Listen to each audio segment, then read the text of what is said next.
I just got home from Spider-Man No Way Home, and bruh, my Peter tingle is still tingling, and we have to go ahead and give my instant reaction on what I thought about it. And at the end of this video, we'll get into spoilers and a little bit of speculation, but I will be saving that for the end of this video. First part will be spoiler free, so let's come on into the dojo and let's get it. What's up, y'all? It is the Normie Sensei Master Kunch here at Normies Nerds, where we take normies and turn them into nerds here in the dojo. Make sure you drop a like on this video and subscribe to the channel. Now look, this movie was absolutely epic and something that I'm calling must see, not just for Marvel fans, not just for comic book fans, but for movie fans in general. It was an absolute treat. Off rip, I'm giving this movie a 9.75 out of 10. 9.75 out of 10. Because honestly, this movie delivered on every single angle. It was fun. It was nostalgic. It was emotional. Like, bruh, I almost cried like 2 or 3 times. And I never cry in movies, but I almost cried during this movie. And I felt every piece of emotion that was given over the screen there. It was visually pleasing, from the fights, from the graphics, to the upgrades that each character got, that each of the villains got. All of that really came into play here. And lastly, one of the more important things here for the big picture of the MCU is that it sets up the MCU a lot for the future. Outside of Spider-Man, we get a better idea of where the MCU is and where the MCU is headed with future properties that will be coming out on Disney Plus in the big screen. Something that I say we haven't gotten to this scale since Avengers Endgame. Now, while the movie does have a couple of flaws, the epicness of what is around the whole entire movie really makes you even forget about those flaws while you're watching it and enjoy it for what it is. And one thing that I really love about it that stands out the most to me is the fact that they really submit who Peter Parker is as a character, who Spider-Man is as a character. That is really cemented in this movie. And that is that no matter what he goes through, and I'm not going to give anything away here, but no matter what he goes through, no matter what he faces, he is always going to rise above the trouble, rise above the challenges, and keep that hope, keep the optimism, keep that happiness, keep that Peter Parker mentality moving forward no matter what. And that is something that we love about Peter Parker. And, you know, even made me think about something that was harped on in the What If series, in the zombie episode with the Peter Parker there. The same type of mentality, that is something that you notice through Peter Parker's throughout the multiverse, and that is just true to who Peter Parker is. That person who always is looking forward to go forward. Now, one concern that I did have about this movie going into it was some of the villains. Like, I was really concerned about whether the villains would make sense in the movie, whether they would perform well as actors, if you will, and how it would flow into the movie. And I must say, they closed out all doubt, any concerns that I had. They shut that down on sight. Jamie Foxx as a villain killed this role. Now, here's the thing. I was a fan of Jamie Foxx in Amazing Spider-Man 2. However, the writing of that movie was trash, if you ask me. And I really wasn't just a fan of that movie, but he was someone that was kind of a bright spot that I think really acted his role out brilliantly. Coming into this, like, it just was just magnificent about the role that he did, the comedy that he brought to the film, as well as the seriousness. Like, you really felt, he still felt serious, he still felt powerful. Like, the way they brought him in, he was kind of on the level of your Green Goblin, on the level of your Doc Ock as fearful villains, while, you know, maybe your other Spider-Man, the Amazing Spider-Man villain like Lizard was not on that level. So really, Jamie Foxx really elevated that Electro character and stood out to me. Also, Willem Dafoe absolutely killed his role. No matter what he was going through at the moment, like what he was taking you through, you believed and you went on a ride with him.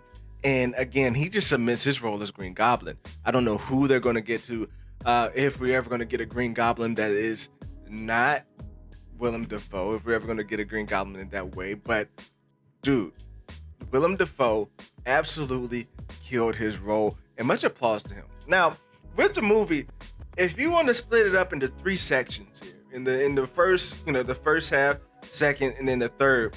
The first 3 and the third being the final act. The first 2 were pretty good. Like, and when I say good, I mean great. Like, they were great parts of it. The pacing was pretty cool, but the fights really carried that through there, and then some of the fan service moments as well carried those first two parts, and it was good. It was great. But then when you get to the final scene, when you get to that third part, everything comes together and everything culminates. Remember how I told you how it had some of those flaws? Those flaws kind of had to be in there so you could get to the epicness, so you can get to the great, beautiful parts of what you get to at the end. And man, that ending is what really knocks it over the top. And when I say the ending, I mean from that final scene, from the beginning of the final scene, and you will know what I'm talking about when you see it, or if you've seen it, you will know what I'm talking about, to the very end. It just delivers on all fronts. And dude, I am just so excited I got to go see it. And I definitely recommend each and every one of you all go see the movie if you have not. I'm going to go see it again this weekend, and I can't wait. I cannot wait. It is definitely top 4 MCU for me for sure. My top 3 has always been Infinity War, Captain America Civil War, and Captain America Winter Soldier. This movie is for sure top 4. The one that had number 4 before this one was Thor Ragnarok. I think that definitely knocks this back to 5. And unfortunately knocks Shang-Chi out of my top 5. But here, this movie, bro, is just... it's great. Now, the reason I can't put it in the top 3 per se, I have to go back and watch it to see if it belongs maybe in the top 3, is that, those flaws, again, really speak home to some of the things that, when it comes to things that make great movies and great films, that's where it kind of comes into play. But again, it is definitely in my top 4 of the MCU. Now, let's move on to spoilers. So I'm going to give you a couple of seconds here. I'm going to say No Way Home 5 times, and by then we're going to start talking about spoilers. No Way Home, No Way Home, No Way Home, No Way Home, No Way Home. Now, let's talk about spoilers here. Toby and Andrew, oh my God. Let me tell you, when I was watching this film in the movies were ecstatic. Like, I really felt that with the people I was watching it with. That I went by myself, and we were all just yelling, clapping when these things were happening on the screen. And when Toby and Andrew walked onto the screen, it was feelings like, oh my God, this is amazing. From Andrew being the first one, and I'm kind of glad that Andrew was the first one to come in, right? Because let's be real, our nostalgia really lies with Toby. Andrew was a good Spider-Man, and I think he's a victim of poor filmmaking, but I think he had the chops. I think he was doing a good job of being Spider-Man, and they brought him in, and you could just get the feels, you could get the excitement. And when you saw him, look, I was always a believer that all 3 were going to show up, that the 2 other Spider-Men were going to show up. But when you saw Andrew, you could just feel the excitement in the movie theater that everybody else thought that Toby was next. And when Toby came out, everybody was just excited, and it was great. But it was more than just seeing them that it delivered on.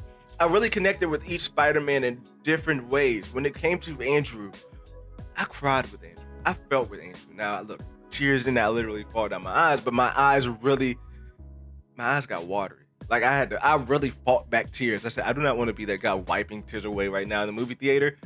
But the part where he saves MJ and he's about to break down himself, that almost broke me down to pieces. And I really love how they gave him that moment. And it was something that people clapped for in the movie theaters because it addressed his mental health. Like he talked about, like he wasn't in the best headspace. And, it shows what he went through, and he kept pushing forward and kept going through and through with it. But it shows that he's still hurting about Gwen Stacy. When he talked about the one that he lost being his MJ, being Gwen Stacy, that hit and it hurt and you felt it.